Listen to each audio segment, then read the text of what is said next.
ईमानदारी सर्वोच्च है। एक राहुल नाम का व्यक्ति था। स्वभाव से बहुत ही गंभीर था। उसकी पढ़ाई पूरी हो चुकी थी, लेकिन कोई नौकरी नहीं थी। दिन रात वो काम की तलाश में इधर उधर भटकता रहता था। राहुल एक ईमानदार मनुष्य भी था, इसीलिए भी उसे काम मिलने से मुश्किल आ रही थी। दिन इतने खराब हो चुके थे कि उसे मजदूरी करनी पड़ी। रोजी रोटी के लिए उसके पास अब कोई विकल्प नहीं था। राहुल बहुत पढ़ा लिखा था, जो उसके व्यवहार से साफ जाहिर होता था। एक दिन एक सेठ ने घर राहुल मजदूरी कर रहा था। सेठ का ध्यान राहुल के ऊपर ही था। सेठ को समझ आ रहा था कि राहुल एक पढ़ा लिखा समझदार लड़का है, लेकिन परिस्थिति वश उसे ऐसे मजदूरी के काम करना पड़ रहा है। सेठ को अपने एक विशेष काम के लिए एक ईमानदार व्यक्ति की ज़रूरत थी। उसने राहुल की परीक्षा लेनी सोची।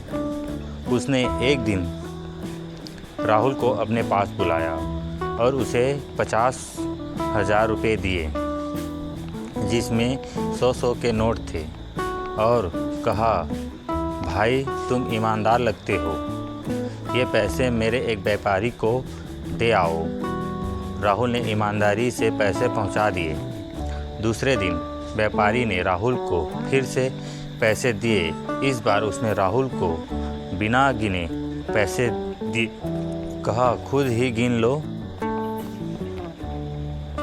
और व्यापारी को दे आओ।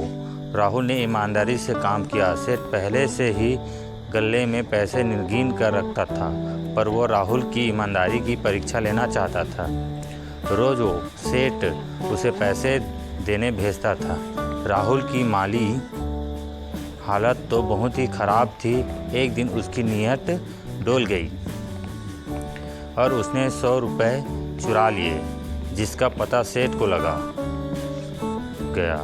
सेठ ने कुछ नहीं कहा, फिर से राहुल को रुपए देने भेजा। सेठ कुछ दिन कहने पर राहुल की हिम्मत बढ़ गई।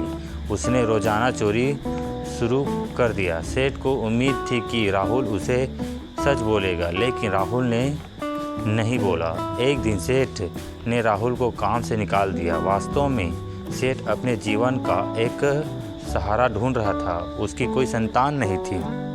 राहुल को भोला भाला जानकर उसे उसकी परीक्षा लेने की सोची। अगर राहुल सच बोलता तो सेठ उसे अपनी दुकान सौंप देता।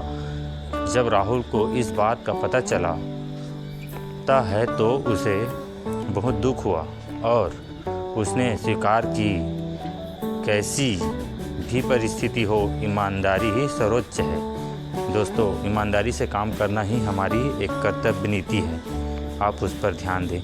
धन्यवाद।